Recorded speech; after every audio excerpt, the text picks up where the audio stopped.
अस्सलामुअलैकुम viewer, welcome back to my YouTube channel. My name is Ehtisham A K Nazar. तो इस video में हम डिस्कस करते हैं क्लेमेंसन रिएक्शन विद मैकेनिज्म। जिस तरह हमने प्रीवियस लेक्चर में डिस्कस किया था the reaction involving elimination of oxygen by hydrogen. इनमें हमने दो रिएक्शन, क्लेमेंसन रिएक्शन एंड ओल्फिकेशनल रिएक्शन को डिस्कस किया। इसका जो रिएक्शन है उसको हमने डिस्कस किया, लेकिन इस लेक्चर में हम इस रिएक्शन का मैकेनिज्म को डिस्कस करेंगे। तो जिस तरह आपको पता है कि क्लेमेंसन रिडक्शन हमारे पास रिडक्शन का एक रिएक्शन है। इसमें क्या होता है, एडिशन ऑफ हाइड्रोजन होता है, एडिशन ऑफ हाइड्रोजन होता है और रिमूवल ऑफ ऑक्सीजन होता है। और जिन रिएक्शन में हाइड्रोजन का एडिशन होता है और ऑक्सीजन का रिमूवल होता है उसको तो हम क्या कहते हैं, रिडक्शन ही तो कहते हैं। क्लेमेंसन में भी ये टू स्टेप्स जो होते हैं, एडिशन ऑफ हाइड्रोजन भी होता है, रिमूवल ऑफ ऑक्सीजन भी होता है, तो इसलिए क्लेमेंसन रिएक्शन को हम क्लेमेंसन रिडक्शन रिएक्शन भी कहते हैं। इसमें हमारे पास मोस्टली जो कार्बोनिल कंपाउंड होते हैं ना, कार्बोनिल कंपाउंड, ये कन्वर्ट होते हैं किसमें, ये कन्वर्ट होते हैं अल्केन में। इसको हम थोड़ा डिस्कस कर चुके हैं इसके प्रीवियस लेक्चर में। कार्बोनिल कंपाउंड वो कंपाउंड होते हैं जिसमें कार्बन और ऑक्सीजन के दरमियान कौन सा डबल बॉन्ड होते हैं, कार्बन डबल बॉन्ड ऑक्सीजन, ये फंक्शनल ग्रुप प्रेजेंट होता है। ये कन्वर्ट होता है किसमें, हमारे पास CH2 में। यानी यहां से ये जो ऑक्सीजन और कार्बन के दरमियान डबल बॉन्ड है ये खत्म होता है और इसकी जगह 2 हाइड्रोजन क्या होता है, ऐड होता है। तो ये सिंपल क्लेमेंसन रिडक्शन होता है। यहां पर हम जो कंडीशन इस्तेमाल कर लेते हैं इसमें हमारे पास होते हैं जिंक और इसके साथ हमारे पास मरकरी होता है। ये दोनों जब हम कंबाइन कर लेते हैं तो इसको हम एमलगमेटेड जिंक कहते हैं। तो यहाँ पर हम एमलगमेटेड जिंक इस्तेमाल कर लेते हैं और इसके साथ कंसंट्रेटेड HCl हम इस्तेमाल कर लेते हैं। तो इनसे हमें पता चला कि ये जो क्लेमेंसन रिडक्शन है ये मोस्टली हमारे पास एसिडिक मीडियम में होते हैं। तो चलो अब हम इसका मैकेनिज्म को डिस्कस कर लेते हैं, ठीक है। तो चलो अब मैकेनिज्म को डिस्कस कर लेते हैं। मेरे पास ये रिएक्शन है, ठीक है, ये हमारे पास है क्या है, कीटोन है। कार्बोनिल फंक्शनल ग्रुप के टू साइड्स अगर हमारे पास R ग्रुप अटैच है, R आप जानते हैं जब अल्केन से एक हाइड्रोजन को रिमूव किया जाता है तो हमारे पास R बन जाता है। तो जब कार्बोनिल फंक्शनल ग्रुप के दोनों साइड हमारे पास R ग्रुप अटैच होते हैं तो इसको हम कीटोन कहते हैं। अगर इस R को मैं हटाओ और इसकी जगह में एक हाइड्रोजन को ले आओ तो फिर इसको हम अल्डिहाइड कहते हैं, क्योंकि कार्बोनिल फंक्शनल ग्रुप के एक साइड हमारे पास हाइड्रोजन और दूसरी साइड R ग्रुप, तो फिर इसको हम अल्डिहाइड कहते हैं। लेकिन यहाँ पर हम कार्बोनिल कंपाउंड में अल्डिहाइड और कीटोन दोनों हम अल्केन में कन्वर्ट करते हैं। यहाँ पर आप देख सकते हैं।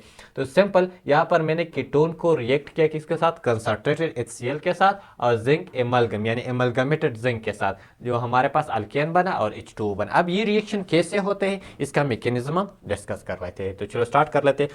पहले हमारे पास ये रिएक्शन में इसको अगर इस तरह लिखो तो इस तरह मैं लिख सकता हूं, ठीक है। सबसे पहले आपको पता है जब हमारे पास आता है यहां पर हम इस्तेमाल कर लेते हैं। ये रिएक्शन ऐसे नहीं होते हैं। यहां पर हम एक बीकर लेते हैं, बीकर में हम क्या डाल लेते हैं, हम कार्बोनिल कंपाउंड, मैंने कीटोन यहां पर डाला इसमें, ठीक है। यानी सिंपल अगर हमारे पास एक बीकर है यहां पर और यहां पर हमने क्या डाला, कार्बोनिल कंपाउंड यानी आप कहते हैं कीटोन। अब इसके बाद हमने क्या डाला, इसके ऊपर हमने डाला यहां पर HCl और इसके साथ एमलगमेटेड जिंक।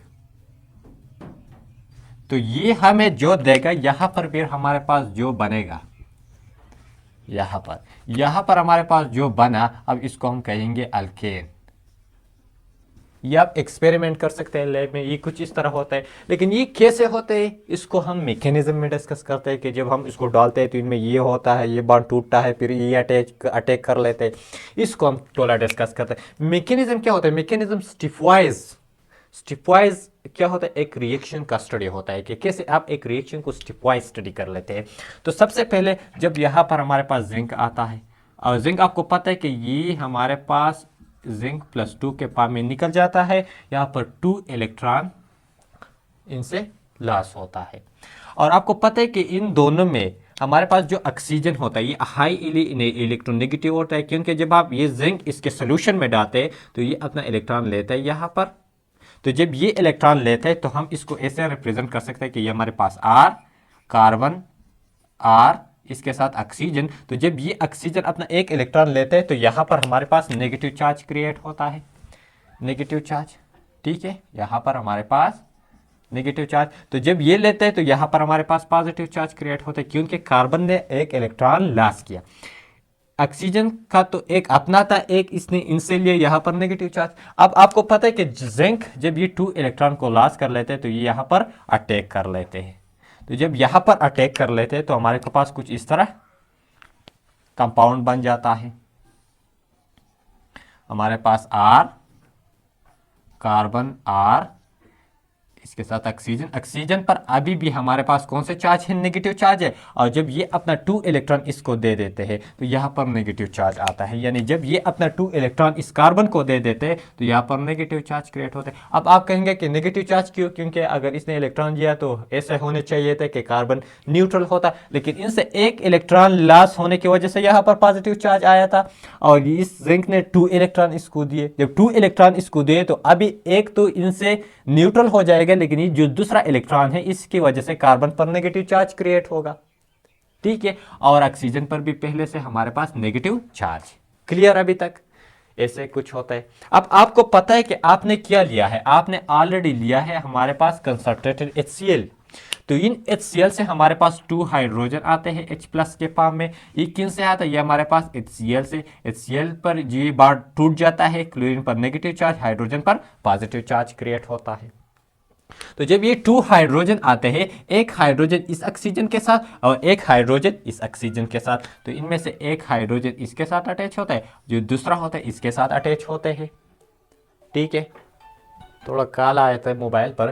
तो जब ये 2 हाइड्रोजन यहाँ पर अटैच होते हैं इस ऑक्सीजन के साथ इस ऑक्सीजन, तो हमारे पास कुछ इस तरह बन जाता है कार्बन और इसके साथ 2R ग्रुप, हमारे पास ऑक्सीजन। तो एक हाइड्रोजन इसके साथ, एक हाइड्रोजन इसके साथ।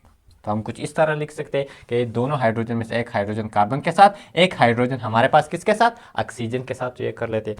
अब आपको पता है कि हमारे पास यहाँ पर हमारे पास क्या होता है? 2 पॉजिटिव चार्ज ऑलरेडी प्रेजेंट होते हैं यहाँ पर। फिर हमारे पास क्या होता है कि हमारे पास HCl होता है। HCl में से एक हाइड्रोजन क्या होता है?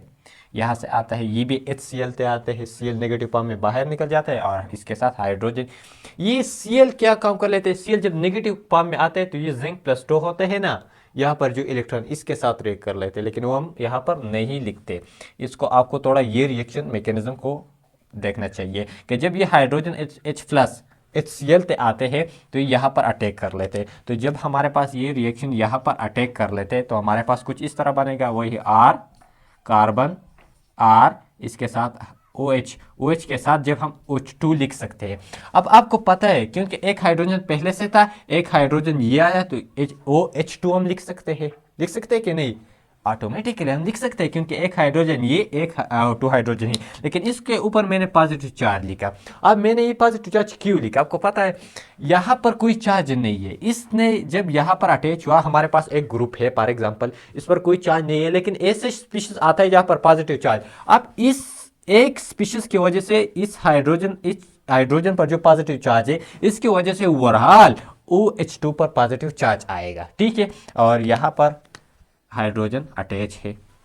ठीक है, अब क्या होता है? आपको पता है कि जब यहाँ पर पॉजिटिव चार्ज आता है तो ये अपना इलेक्ट्रॉन लेगा इनसे, क्योंकि आपको पता है ऑक्सीजन पहले से ही हमारे पास हाई इलेक्ट्रोनेगेटिव एटम है कार्बन से, और फिर यहाँ पर एक और पॉजिटिव ऐड हुआ है, तो ओवरऑल OH2 हमारे पास पॉजिटिव चार्ज है, तो ये इजीली इलेक्ट्रॉन लेगा।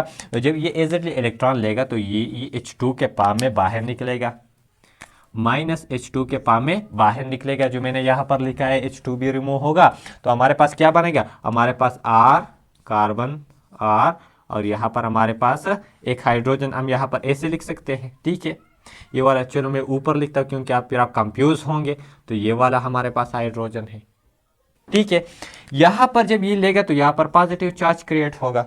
और आपको पता है कि हमारे पास जिंक प्रेजेंट है। हमारे पास क्या प्रेजेंट है? जिंक। जब जिंक आता है, और हमारे पास मोस्टली जिंक जो होता है ये 2 इलेक्ट्रॉन को लॉस कर लेते हैं, 2 इलेक्ट्रॉन, और Zinc+2 के फॉर्म में रह जाता है, और ये 2 इलेक्ट्रॉन आकर यहाँ पर अटैक कर लेते हैं। तो जब ये 2 इलेक्ट्रॉन यहाँ पर अटैक कर लेते हैं तो हमारे पास कुछ इस तरह स्ट्रक्चर बनेगा, R कार्बन, R यहाँ पर हमारे पास क्या है, एक हाइड्रोजन। एक इलेक्ट्रॉन से तो ये कार्बन न्यूट्रल हो जाएगा, लेकिन ये 2 इलेक्ट्रॉन है, 2 इलेक्ट्रॉन की वजह से यहाँ पर नेगेटिव चार्ज आएगा। जब नेगेटिव चार्ज आएगा तो आपने ऑलरेडी कंसंट्रेटेड HCl लिया है। कंसंट्रेटेड HCl जब आपने लिया है तो यहाँ पर हमारे पास H प्लस आते हैं, किन से, HCl से। HCl से हमारे पास ये हाइड्रोजन आता है और इसके साथ रिएक्ट कर लेते हैं। जब इसके साथ रिएक्ट कर लेते हैं तो हमारे पास सिंपल R कार्बन, R एक हाइड्रोजन ये, एक हाइड्रोजन ये, और इसको हम इस तरह लिख सकते हैं R CH2R। तो हमारे पास जब हम 2 हाइड्रोजन ऐड हुए तो हमारे पास क्या बना, अल्केन बना, जिस तरह मैंने स्टार्ट में किया था। ये तो ओवरऑल रिएक्शन कि कैसे हमारे पास ये जो कीटोन है ये हमारे पास अल्केन में कन्वर्ट होते हैं, ये रिएक्शन होते हैं, ठीक है। अब इसके बाद हम डिस्कस करेंगे ओल्फकेशनल रिएक्शन, और फिर हम थोड़ा डिस्कस करेंगे कि ओल्फकेशनल रिएक्शन और क्लेमेंसन रिएक्शन में क्या डिफरेंस होता है, क्योंकि दोनों में कार्बोनिल कंपाउंड अल्केन में कन्वर्ट होता है, तो इन दोनों में कोई ना कोई डिफरेंस तो होगा, तो वही भी हम डिस्कस करेंगे। तो जो लोग इस चैनल पर नए, चैनल को सब्सक्राइब कीजिए, लाइक कीजिए, अपने दोस्तों के साथ ज़रूर शेयर कीजिए। Thank you for watching.